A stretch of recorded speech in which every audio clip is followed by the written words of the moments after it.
Hi, good day. It is 3/9 of 24, about 8:30 p.m. Anyway, I decided I was going to go back and start looking at some of this stuff again. Now, here's a picture of my dad, George Wright. You see that tie that you see right there? That's the same exact tie that was left in the um, Cooper plane, probably. My dad only owned one tie at the time. My dad's being I believe my dad's being forced right there. He don't look very happy in that position. I mean, you look at my dad and my sister Bonnie. My sister Bonnie looks a lot like my Aunt Patty, my mother's sister. But and I noticed a little red highlight in my sister's hair. You know, um, that counts for something.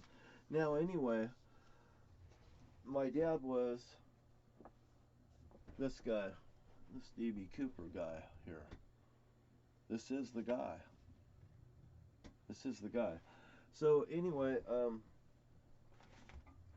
this is the guy. This is the guy, and this is the guy's brother too. Just so everybody knows. And that guy's face right there, my brother Jerry's face looks just like my dad's face with that girl right there. And by the way,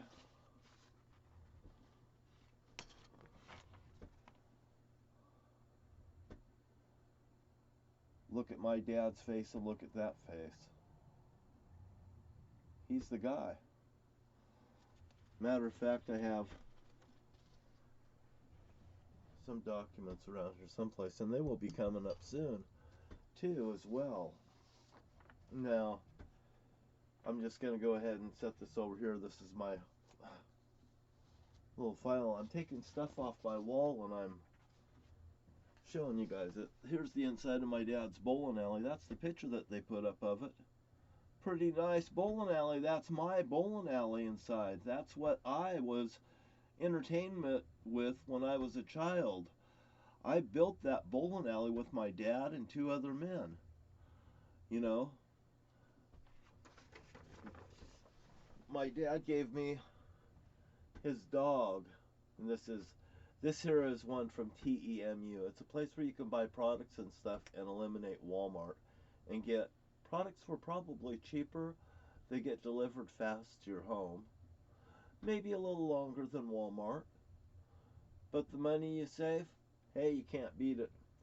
Now, my dad's dog, it's Norjack Candy. It's a terrier, something. What else did he tell me about?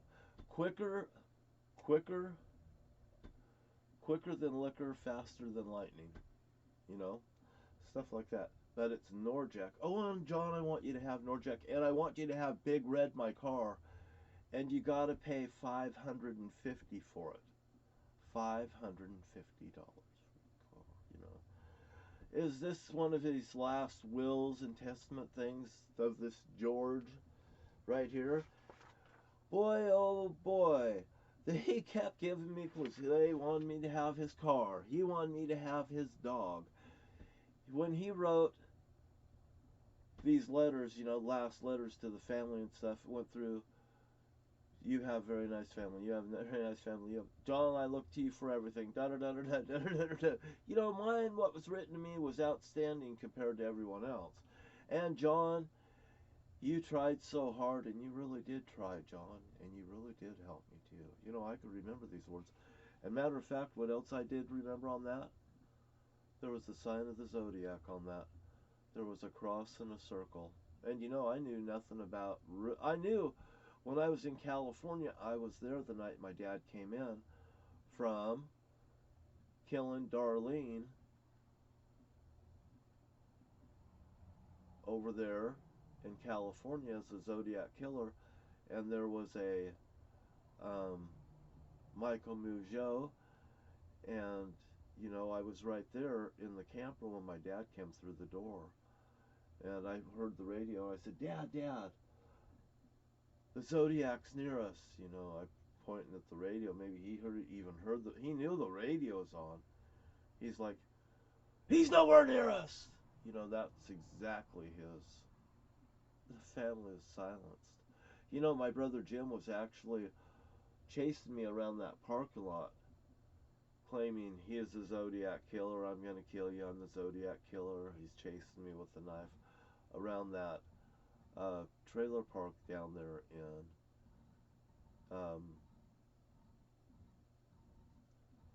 Antioch, California. You know, I was a young child. This was 1969. You know, over the 4th of July weekend, my mother traveled from Port Angeles down there. My sister Bonnie, she puked while she was out the window. And by the way, what it smelled to me, I've smelt women's puke when they're morning sickness. And when my sister puked out the window, it blew right back in on my face. I would remember that. You know, I mean, it's like when Terry Shortridge got murdered right in front of me, he was sitting right next to me, and I had that gunpowder hit me on the face. When I looked over, there's a hole in his face. You know, I mean, I come back to tell stories and stuff because they're true. And when I investigated this and I brought this stuff to the law enforcement community in Lewis County, Washington, it was about the Merwins case, and it was the Merwins case that I was actually led to by, because I felt my brother Jerry murdered these people because he was there in Washington State. He come back in Washington State, then he goes running off and he quits his job at Freeport Gold and everything. And you know, I'm pretty shell shocked anyway, and I'm working. I have stuff going on all around me. I feel like I've been abandoned in Elko, Nevada. My wife's ran off. My brother Jim came down there, and it was associated with, he ran down there real quick like he just came from work in his work clothes. Supposedly he's coming down there looking for work. He wasn't looking for work. He was coming down there for an alibi. And he used my wife and come to me and got my wife to come back to Washington with him so that he'd have some kind of an alibi. Well, I was with John's wife.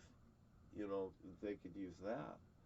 My brother Jim wanted to take my wife to a hotel on the way home, and my wife told me about it. And she told Jim it wasn't going to happen. Although Jim told me that it was my wife that wanted to have him take her to the hotel and fuck her, and my wife didn't need a hotel to fuck a man. I know that for a fact because my wife would get it on with you where you want to get it on with her at. You know? I mean, I'm just saying that I found that kind of, when he said that, that was kind of like how the thing, you know? Well, if they could spend an extra day coming home, is what Jim was getting to. Well, maybe that's could have happened. I don't know. But I sure do know when my brother Jim told me about this, it's when I came to his house after I returned from Nevada, and I'd been home for a few weeks, driving that orange truck, and, you know, Monica Anderson, he's found this woman's body in the river, and he's taking me to the river now. I grabbed my camera, and I found something else here. And I took photos of it, of the event. You know, it happened right there, Jim says. I took photos I laid down right in front of my brother Jim. I felt my life was endangered, you know. I mean, if I would have said the wrong thing, he could have smashed my head with a goddamn rock. As a matter of fact, I laid right down on my belly, and I took a photo with my 400 speed film, because I use 400 speed because it opens and it flashes, and it's fast, like an action picture. Bam. So I take that picture, and I'm just smoothing it over. You know, but he took me to the place. He took me to the river right there at Lucky Eagle Casino. You know, why is it being bought? Why is the bodies being dropped out there on the Thurston County line? And does this have something to do with the Lucky Eagle Casino? Money, cops. Any place where there's cops, there's money, and wherever there's money, there's cops.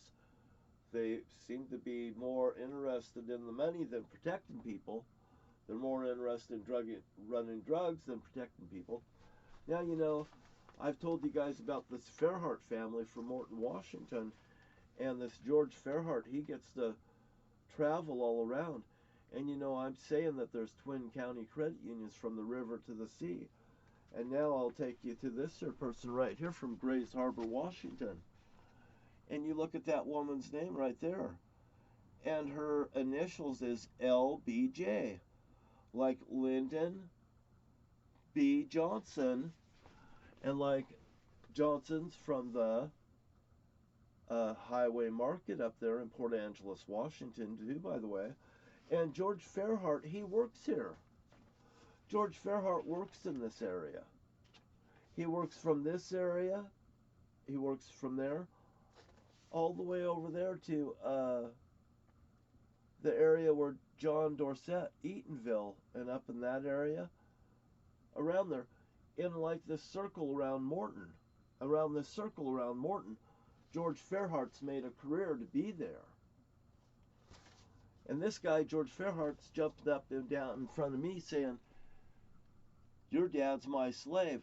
And I'll tell you what, I gosh damn figure that this woman, this girl right here, has everything to do with, she's in the system of welfare. You know, this girl, she's in a foster home too, by the way. And a lot of these children are in foster homes and stuff. They won't miss people out of foster homes. People won't complain too much either.